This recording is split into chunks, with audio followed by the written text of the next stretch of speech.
ரஷ்யாவில் 3 மாதங்கள் சிறையில் சிக்கி தவித்த தமிழகத்தைச் சேர்ந்த மருத்துவர் ஜெகதீஸ்வரன் தாயகம் திரும்பினார். திருவள்ளூர் மாவட்டத்தைச் சேர்ந்த மருத்துவர் ஜெகதீஸ்வரன் கடந்த செப்டம்பர் மாதம் 15ஆம் தேதி ரஷ்யாவுக்கு சுற்றுலா சென்றார். ரஷ்ய விமான நிலையத்தில் தடுத்து நிறுத்தப்பட்ட ஜெகதீஸ்வரன் அவரது ஆவணங்களில் பிரச்சினை உள்ளதாக கூறி கைது செய்தனர்.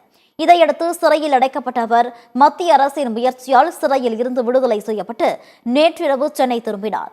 விமான நிலையத்தில் செய்தியாளர்களுக்கு பேட்டியளித்த மருத்துவர் ஜெகதீஸ்வரன் உக்ரைனில் மருத்துவம் படித்ததால் பொய்யான குற்றச்சாட்டில் கைது செய்ததாக தெரிவித்தார். இனி ரஷ்யா செல்லும் நபர்கள் கவனமாக இருக்க வேண்டும் என கேட்டுக்கொண்டார். சார் ஆக்சுவலி கிட்டத்தட்ட ஒரு 3 மந்த்ஸ் வந்து ஜெயிலில் தான் சார் இருந்தது. அது எப்படின்னா என் மேலே வந்து எதுவுமே வந்து ஒரு ப்ராப்பரான கேஸுமே அவங்க ரெஜிஸ்டர் பண்ணல. ஒரு ஃபால்ஸ் கேஸ் தான் ரெஜிஸ்டர் பண்ணியிருந்தாங்க. அது எப்படின்னா அங்கே வந்து அந்த ட்ரையல் கேஸ்ன்னு சொல்கிறாங்க. அது 10 days ஒன்ஸ் வந்து ஃபால்ஸ் அலிகேஷன்ஸ் மாதிரி லைக் வந்து நான் வந்து ஒரு போலீஸை வந்து நான் அந்த